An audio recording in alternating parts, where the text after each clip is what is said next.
Okay, hello and welcome to another episode of Hiring and Inspiring. Today's guest is Jay Sullivan. Jay is, well, first and foremost, old friend of mine. He works in the fitness industry. He works as an online personal trainer. Worked in the industry for many years, progressed through the ranks, and he's just moved to San Diego in the US. Been a while since I last caught up with him, so I'm really looking forward to having a chat to him today and talking through his sort of journey, what he's been up to, ups and downs. I'm sure there's been plenty, and I'm looking forward to really getting stuck into learning his sort of wisdom and talking all things sort of fitness and his business. So, Jay, with that introduction, mate, welcome to the show. How are you getting on? Thank you for having me. I'm good. It has been a while.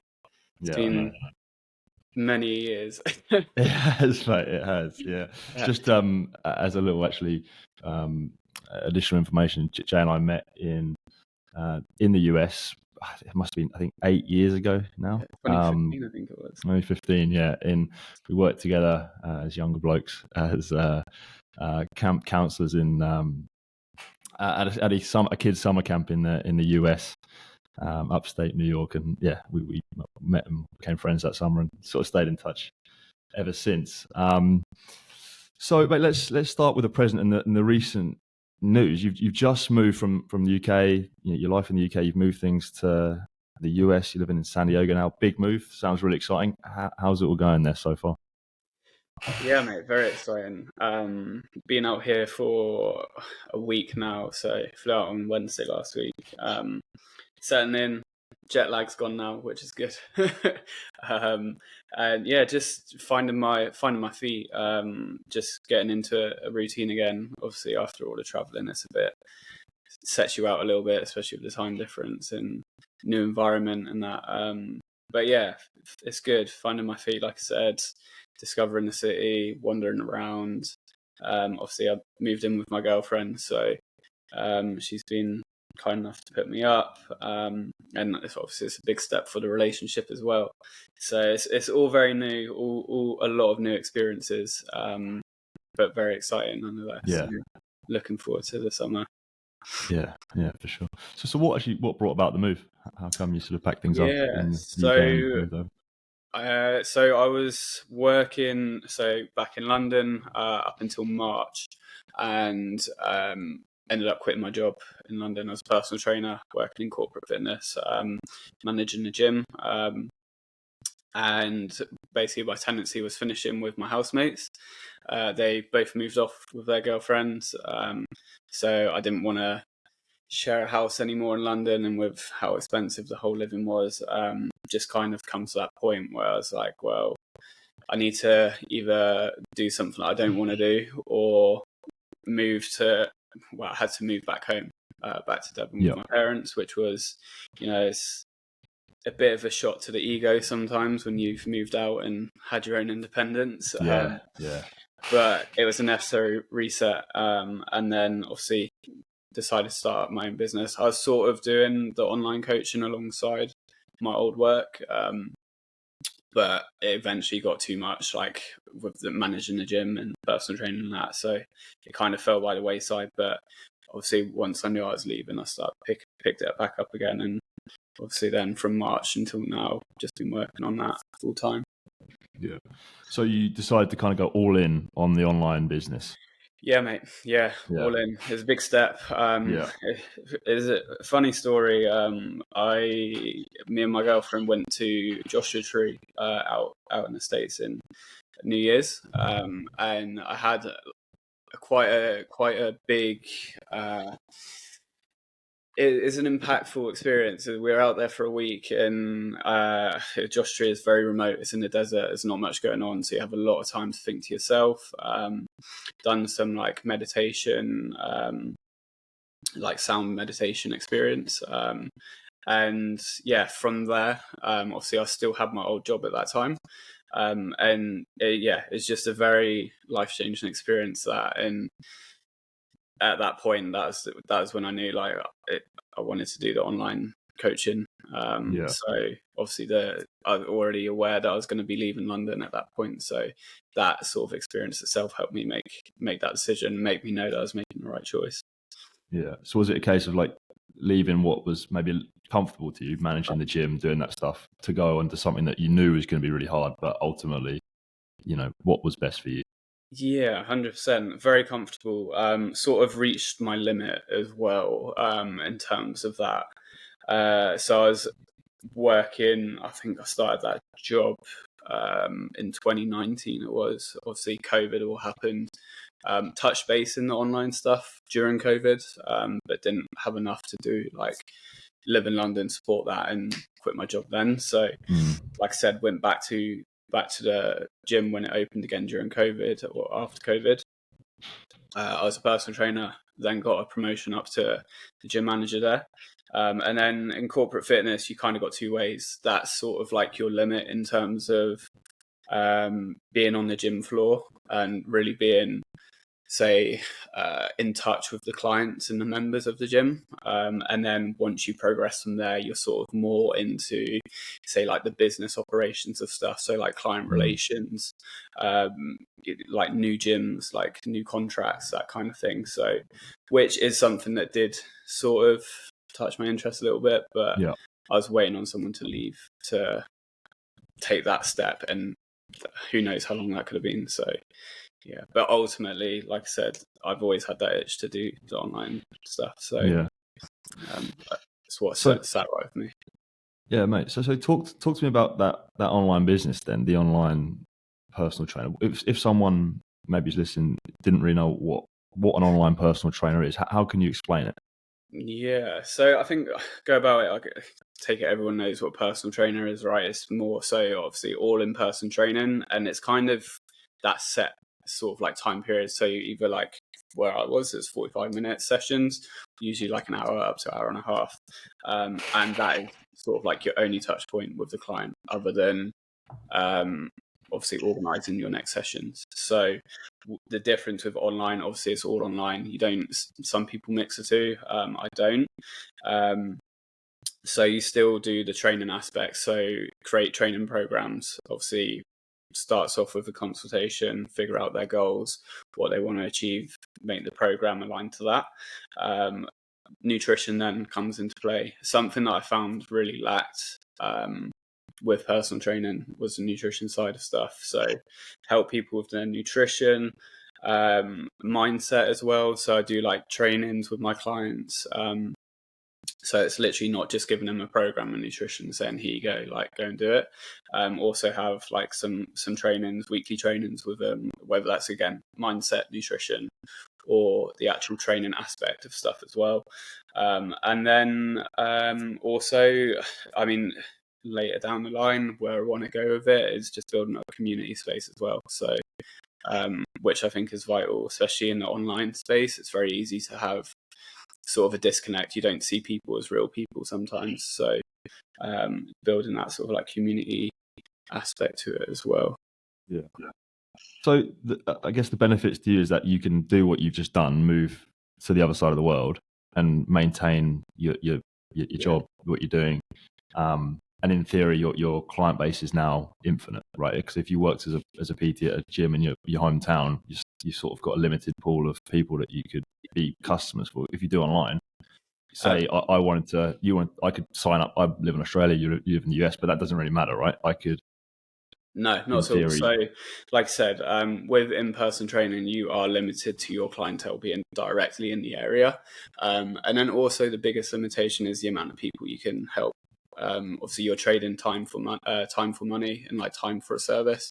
So, like I said, you've only got, say, like 8 to 10 hours realistically if you're going to kill yourself. 12 hours a day of work. It's a very physical job as well. So yeah, like I said, taking that away and being able to reach more people with it, able to help more people, ultimately, and it doesn't matter where they are in the world. Yeah. So yeah, it's the biggest advantage to it. And myself, I can go them where I want to. And at the moment then, like how many clients say do you have at the moment, or what's your max like limit, say, as we speak? So at the moment, so still early. I'm up to I think 6 clients at the moment. So it's something that I say you kind of look at in terms of you grow with like where you're capable of. I'm part of a group of like coaches that they have like into the hundreds, and sort of you can the potential to reach your business almost as in like an online say like gym in a way. So you can have multiple coaches within your business structure, because I myself, like, once you get to that point, let's say, depends again how efficient you are with doing stuff, because you do have to do everything. You got to do your outreach to potential clients, like obviously still doing your programs, your nutrition and everything for your current clients, doing all of your social media stuff as well, creating your content.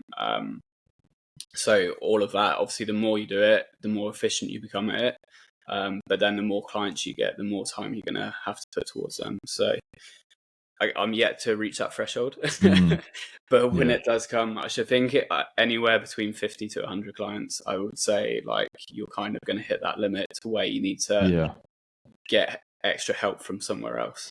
Yeah, I can imagine it's been like quite a learning curve for you as well, because if you're just, if you're working as a PT in the gym, your skills are right. How can I be as good a PT as I can be, or whatever? How can I help this person as much? When you're doing your online business, doing the PT stuff, it's you're becoming right. How the content, the outreach, you're actually running a business as well. That's like the main piece, if that makes sense. It's a big switch, and especially for where I was.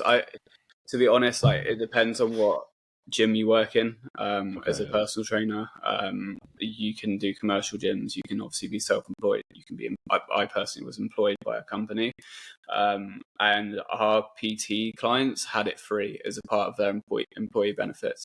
So where I worked, it was within a law firm. So we ran their gym for them, and as part of their employee benefits, they got free PT sessions. So in turn, like, for me, all the clients were coming to me without really having to look for them in a way. So it's all completely new to me, having to actually, like you said, outreach to people, just communicate with people on a daily basis that you don't know, trying to build those sort of communications and relationships. What is your strategy to do that then? Like, how would you say get a new client, or how are you looking to grow the business? Absolutely. So it would be obviously the key thing. If you're not online, or if you are online and you're not posting, you're not online. No one knows you exist, even though you do. It's the reality. If you don't post, you don't exist online. So obviously you need to be posting, and then obviously with that you get interactions with your content. All right. So whether that's a like, whether that's a share, whether it's even some people might message you if your content hits home hard enough. And from there, then you're going to assess your leads. Obviously, people that follow you as well is another one. Send them a message then. So you're sending messages to people just to, start that rapport. Whether that's a like, just a simple, hey, thanks for engaging with my content, and then just go from there. Just so they know that you're seeing them supporting your content, and then eventually, once you get to they start liking it enough, you can maybe strike up a conversation, be like, oh, what did you take away from that content, or that post? And you'll get some people, you might put up sort of like a call to action, which is a bit more like out there, to the point, like you're looking for, say, like you've got 5 client slots remaining. Some people, like an Instagram poll is a great way. Just put up, if they say yes, interested, straight away, like that's a hot lead. You can sort of just go into messaging them, getting a consultation booked, and going from there. Yeah. So it all starts with the content you're putting out there, and then that builds the leads and the interest from there. But then it's interesting, you're not hitting them with a sales pitch straight away. You're trying to build a bit of a relationship, a bit of a rapport, starting a conversation, and then maybe down the track they become a client. Yeah, even so for myself, like when you post stuff, you'll get, again, like business mentors, like going straight out cold, getting you to like try and buy their program to help you scale your business. And it just doesn't work. Like, I don't even respond to those messages because I'm not interested in, like, you've done nothing to sort of like ask what my goals are, what I'm trying to do with my business, you know. So it goes the same for me of asking, you know, followers if they want the same thing. Just on the clients then that you're helping, do you have like not an ideal client, but like a typical client that maybe have a similar, like you help certain goals? I don't know, weight loss, muscle, whatever. The majority are weight loss. I think it's again, I would say as well in terms of what most people want as well. It's looking further. You need to dig deep into it, like their reason why. Obviously everyone kind of comes to, even as a PT as well, like people come to you and say they want to lose X amount of weight. That's the most common.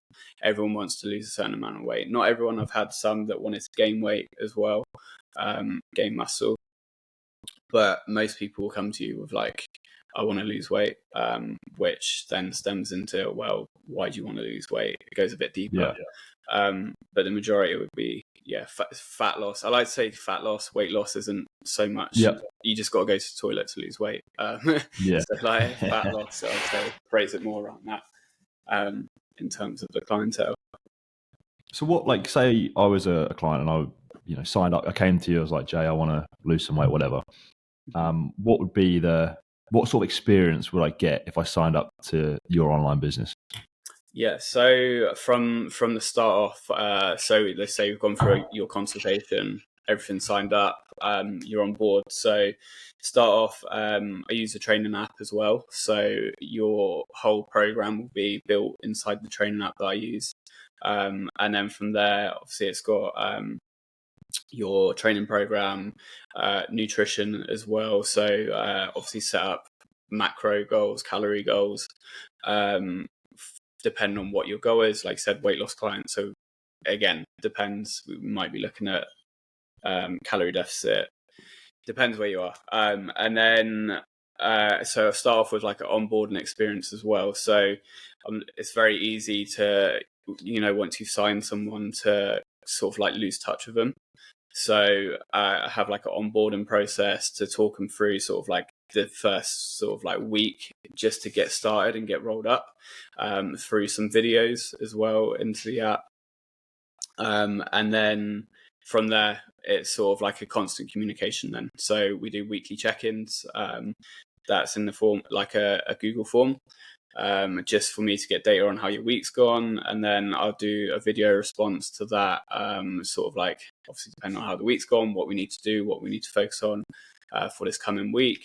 Like I said, do the live trainings as well weekly with my clients. So I'll do a Zoom call for them to join in on, pick up a topic. Most of the time that'll come from something, I'll try and pick a common topic that a lot of clients have like all struggled with from that week. That way then, getting attacked by a dog. That way then it's sort of like relatable for everyone. Like a lot of people are going through that. They've struggled with that from the previous week. So and then from there it's also like a constant communication then as well. So we there's a messaging system, just like Instagram message, like we've spoken through. So if you have any questions, anything you need help with, there's that sort of like response through that as well. So I'll get back to all my clients within a 24-hour period. I'm not going to guarantee like an instant response, but it's going to be within a 24-hour response time. So how, and then say I signed up for that, how long would, ideally I stay with you as like a trainer? Because I would imagine if you've done your job well, like I wouldn't need you forever. Is that right? Yeah, and it's funny you said that, because I say that a lot to my clients as well. Whether that was online or when I was doing personal training in an ideal world, I know I've done my job when you don't need me. That's sort of like, in a way, as great as it is to keep a client forever, because as a paying client, at the end of the day, I'm probably not doing my job. I don't gatekeep any information like at all. But so back to the question, no, I'd say start off with 6 months. It needs like that amount of time at least to sort of get you into whether are you training properly, how much help you need with your nutrition. And then also your mindset. A biggest thing, I think, for a lot of people is their mindset behind whether they can achieve their goals as well. And then from there, it's about getting you from point A to point B. So if that's a weight loss client or fat loss client, getting you to that shape that you're confident and comfortable in your body. But then also goals change over time as well. So it's about, again, getting you from point A to point B, but then also getting you to point C as well. So a lot of people, I think, will do some sort of crazy diet, get the result that they want, lose the weight, but then they don't know how to keep that because they've had some sort of like unsustainable way to get there. So it's about creating those sustainable lifelong habits that maybe you've invested in a coach for 6 to 12 months and now you're sorted for the rest of your life. Yeah. That's what those habits. That's what I always think about fitness. Like it's just being consistent is the main thing that gets you what hit you achieve your goals, right? So it's probably sounds like a lot of your coaching is around that mindset to get you consistent, whatever it is, with the nutrition, with the training, rather than tweaking their form on the bench press or whatever. I don't know. It all goes hand in hand. There's a thing that says like, oh, it's like 80% diet or 80% training, 20% diet, or whatever. You need to be 100% in on everything. Like at the end of the day, like if you're going doing good on your training but your diet's slacking, you're not going to get the results, and vice versa. And then obviously, your mindset plays into both parts. Whether do you believe you can achieve your goals that you're setting, your mindset behind your training and your mindset behind your nutrition. It all goes hand in hand, really. Yeah, I guess you find a lot of that out when you do that initial consultation. Like, someone comes to you and goes, "I want to lose weight." You've really got to understand the why behind that. Absolutely, yeah, that's the whole goal as well. And like going back to, you say how you find your clients. Obviously, like you kind of do get, people are very comfortable with telling strangers stuff compared to telling people that's like close relationship with. They'll kind of be quite open with you sometimes. So in that sort of like messaging process, you do find out quite a bit about people. And then once you get into that sort of like sales consultation call, you kind of have a good amount of information to then just run through. And sometimes the calls don't last that long at all because you've kind of had that long in-depth chat already in person. And then the call is literally, do we vibe? Do you understand what the program's offering? And are we going to work together and get on well with each other? And from there, it's a tick. It's all good. So you don't just sort of take anyone by the sound of things. It's got to be a fit for both. No, I've had that approach before in the past. So like I said, when I was doing it before during COVID, and then also it does relate back to the personal training side of stuff as well. I've learned it through that as well. Yeah, it's great to have clients, but you want clients that are doing the work. And if it's a one-way sort of relationship, whether that's me giving you everything you need and I'm trying to get stuff out of you and you're not giving it back, it's very draining on you as a coach as well. So it works both ways. And I always say to every client that anyone that's on the call as well, whether they sign up or not, your experience with the coaching is what you want to get out of it. As well, I've had a coach in the past, and it's what you want to get out of that experience is what you'll get. If you don't do everything, if you don't ask your coach for everything you want help with, then you're just limiting what you're going to get back from it. Yeah, brilliant. Mate, so just going back to the business then, since you've gone sort of all in on it, so to speak, what has been the biggest challenge that you faced, do you think? There's a lot, man. But biggest, I think it's going back to that mindset, honestly. Just having those, because it does get lonely as well. you're by yourself. You know, I don't have any help with like my content, filming stuff. No one's doing the other work for me. I don't work in a like community space or anything, a shared workspace. So it does get lonely in those days where, like, you know, you're not feeling your best, which goes for the same with training as well. Those days when you're not feeling the best, it's just about showing up and getting, say, like your bare minimum tick list done. Yeah. And those days when you do feel good are the days that you excel and try and push further. Yeah. So it's that like just also you don't have a boss as well, right? So, you know, there's no one telling you to do that. Do it, right? If you don't do it, then it's just not going to grow. But yeah, self limitations, I guess, like that sort of like inner self critic and going into a new space.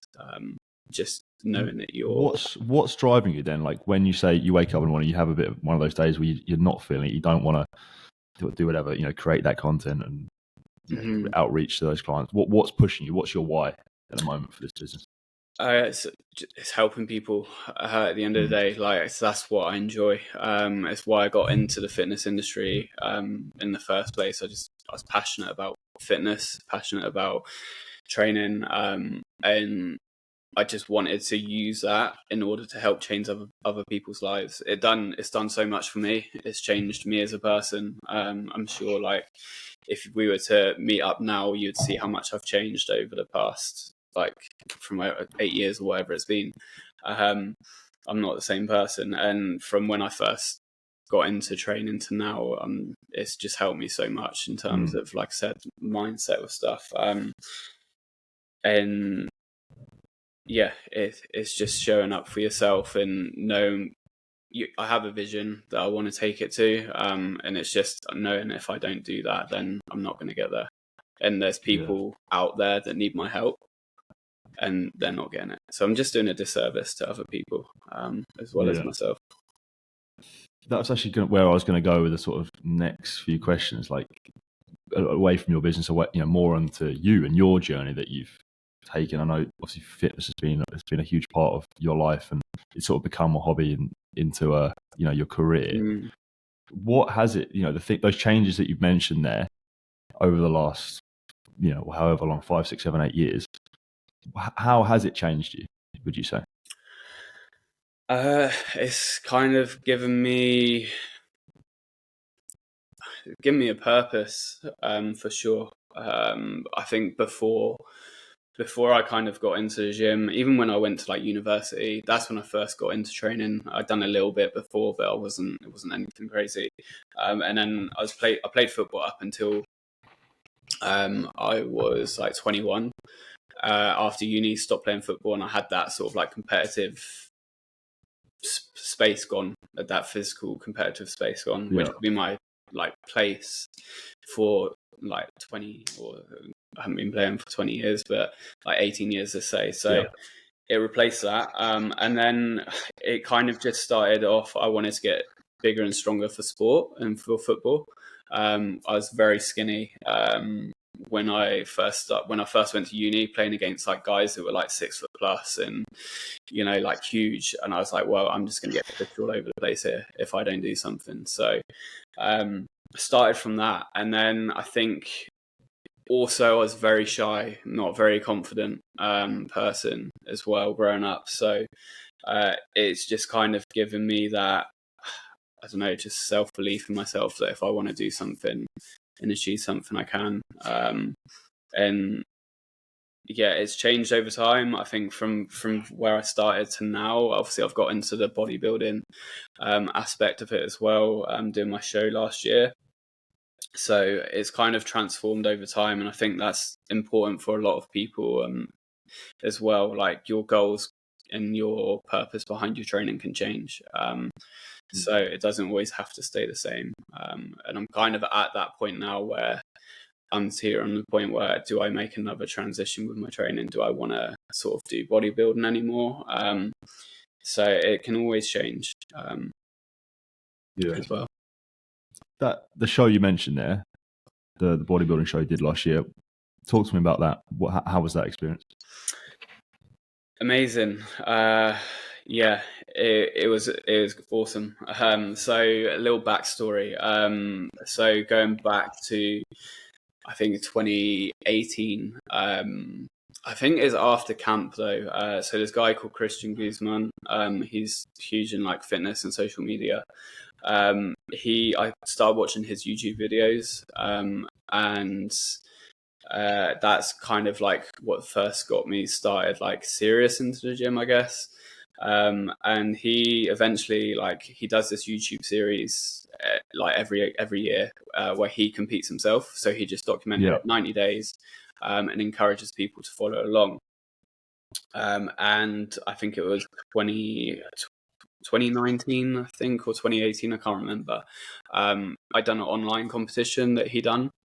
And once I'd done that, I was like, sick. Like, I really enjoyed this. I sort of treated it like a bodybuilding prep, but it's more of just like a transformation challenge. I didn't compete or anything. And I was like, I really enjoyed that. Like, just pushing myself, just learn a lot about yourself. So I was like, sick, I'm going to do his show. He started up his own show in the US, in Houston. So I was like, I'm going to do that. And lo and behold, COVID stopped me. At the time, I didn't realize it was the first opportunity I really had to actually fly out there and do it. So it's like 3 or 4 years since then. And yeah, flew out to Houston, competed. Amazing experience. It's kind of different to like a normal bodybuilding show. It's not like a federation or anything. It's just him that he set up. And there's a lot of like transformation stories and like personal stories that people have, which is very inspiring. And it's a whole weekend event. So he's got a massive gym out there now as well. And it just attracts this like a bunch of like-minded people. And it's incredible environment to be in. But back to like my own personal sort of like journey with that prep. I think at the time I was coming out of like some like personal stuff that I was really going through, and prep's lonely. Like it really is. And at the time, I think I really isolated myself from a lot of people as well during it. And coming out like the back end of it just made me realize how grateful I am for a lot of people in my life that maybe I hadn't really sort of like thanked for, and being as grateful for as I need to be. I just really isolated myself, and go to work. I had to do my cardio like 40 minutes to an hour a day eventually come the end of prep.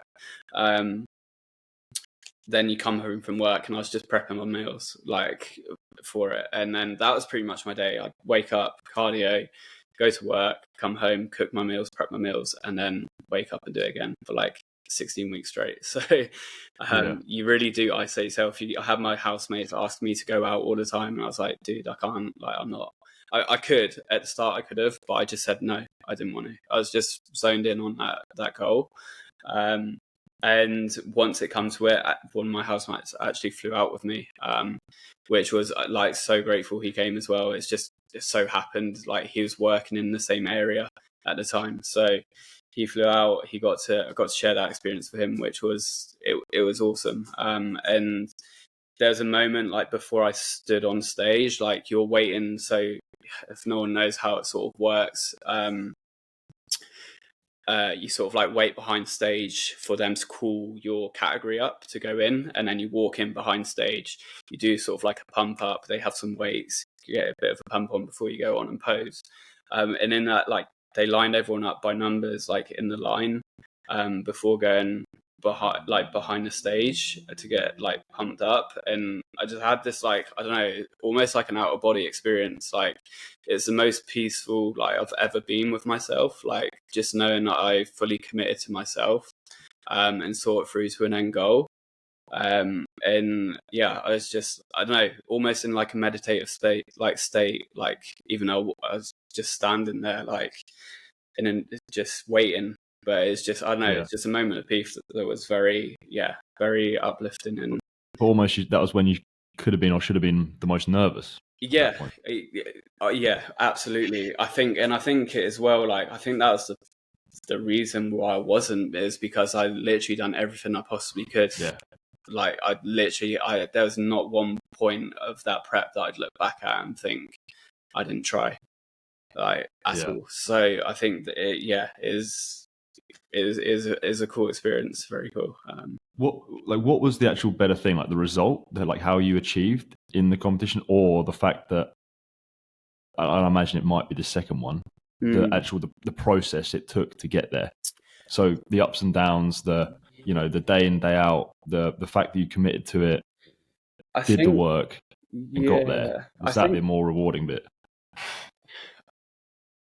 I think again, like, very grateful. I had a coach that, so I was actually going to do the show in 2021, but I couldn't fly out and do it because of COVID regulations. And I hired a coach for that prep then, and he helped me realize, like, to disassociate yourself with the end result. Because and there was at a point in time during that prep that I was like started to think about, where I'm going to place, like, am I going to win? Like, what will I get if I win? And when I started thinking about that, I sort of lost being present.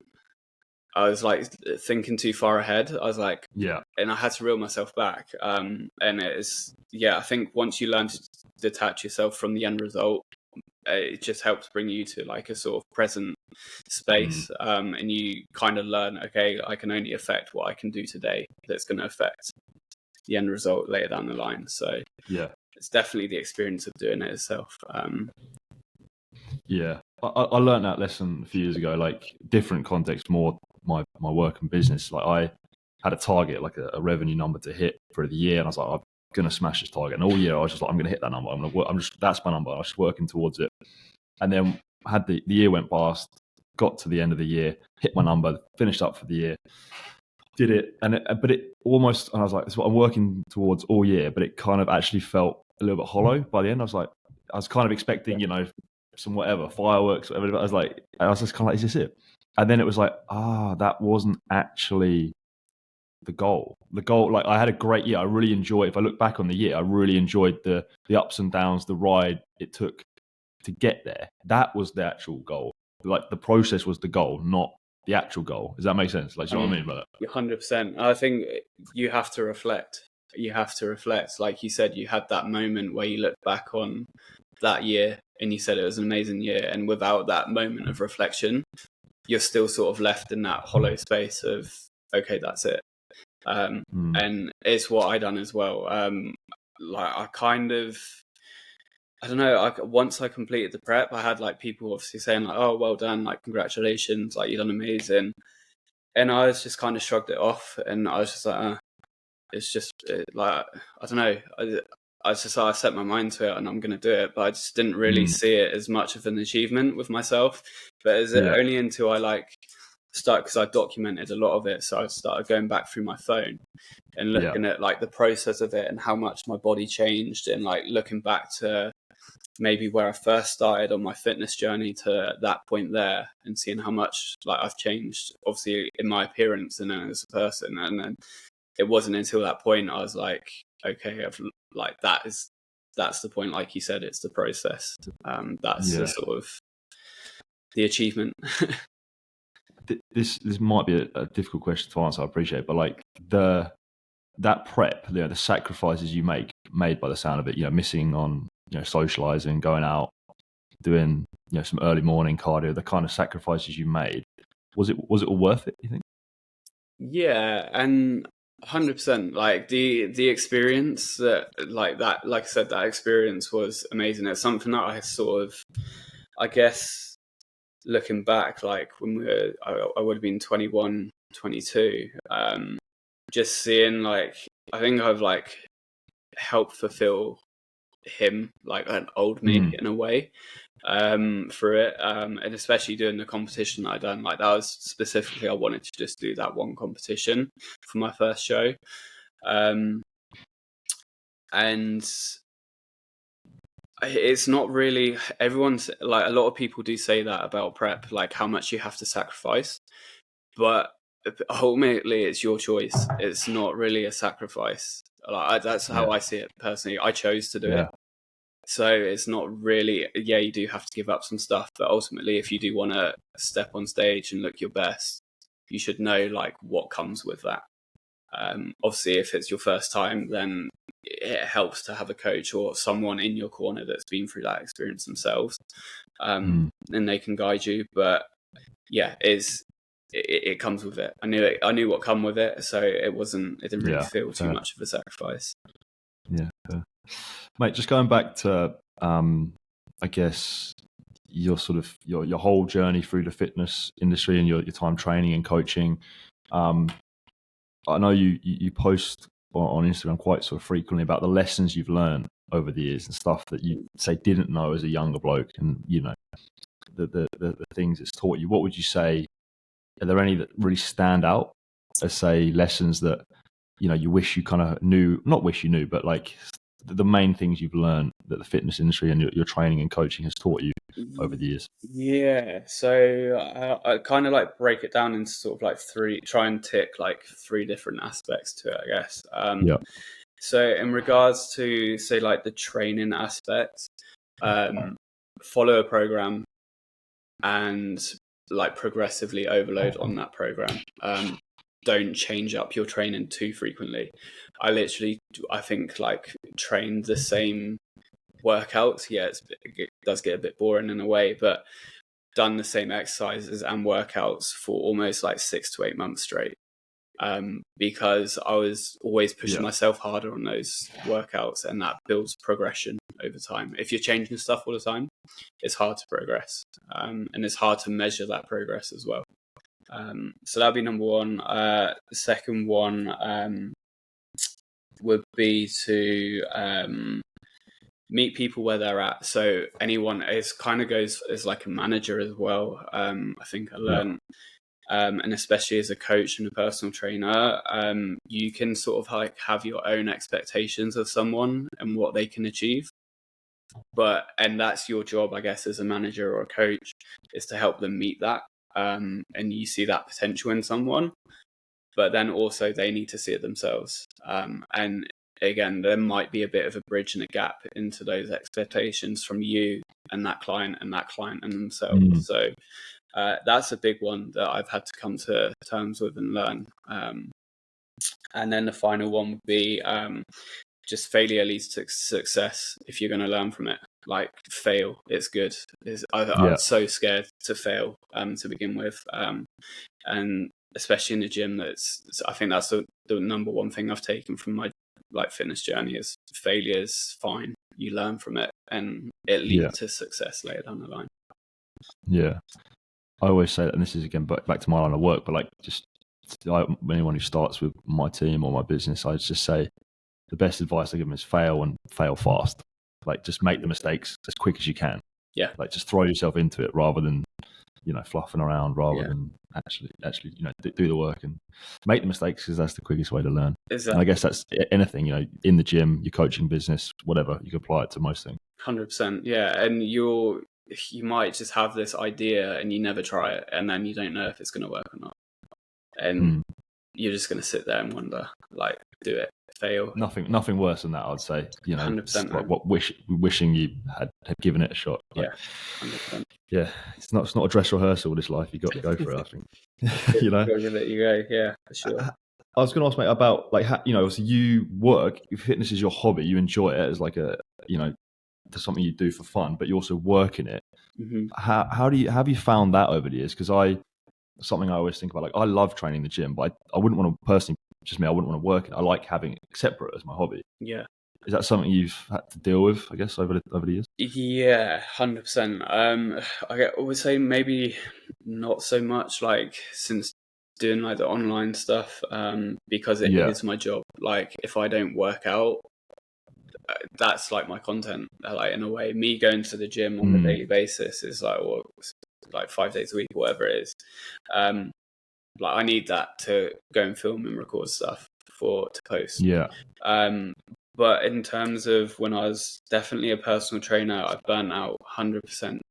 And I think you just need some sort of balance away from it. You need stuff like I said, I love training. Like, it's given me so much, but it's not the only thing I do. And I think as a personal trainer, I think that's a bit of a stigma, or like someone that's into fitness quite a lot and does it for work.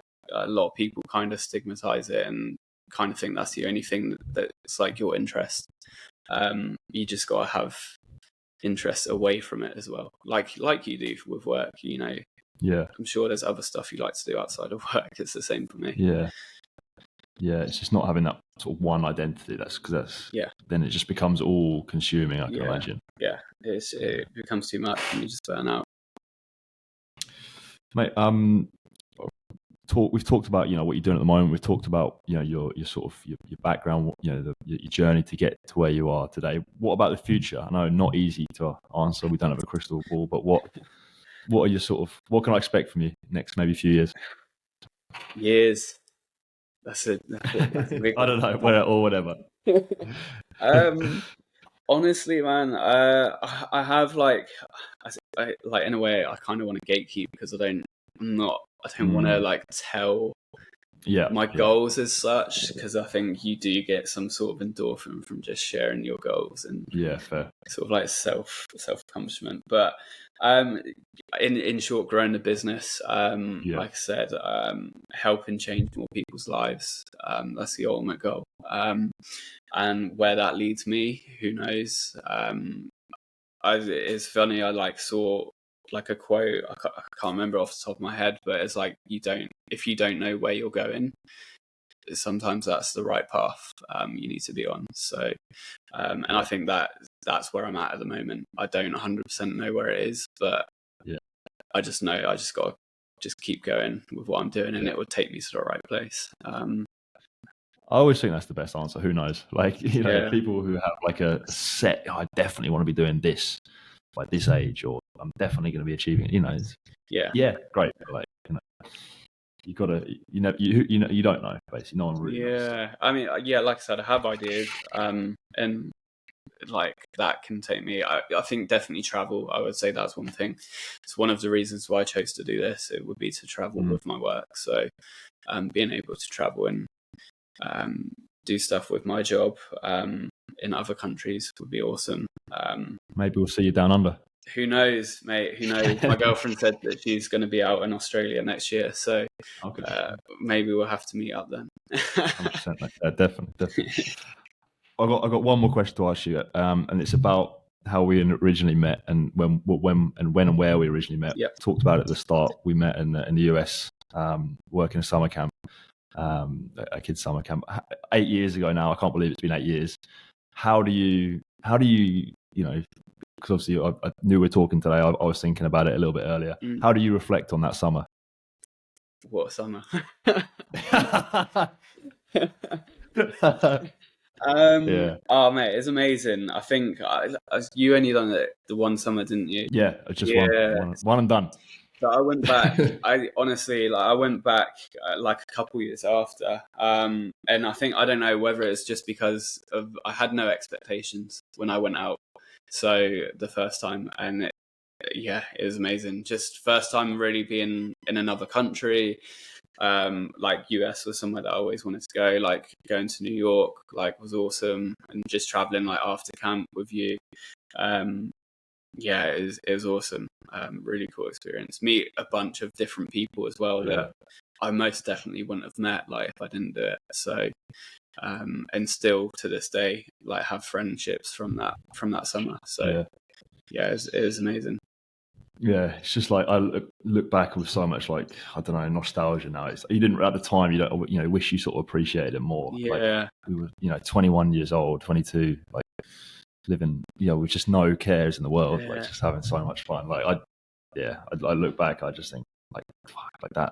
I think we made the most of it though. For sure. I don't look back at that summer and think, oh, I wish I'd done what, even looking back whilst we were out there, I don't think there's something that I would change from that summer. It was sick. Just made the most of it.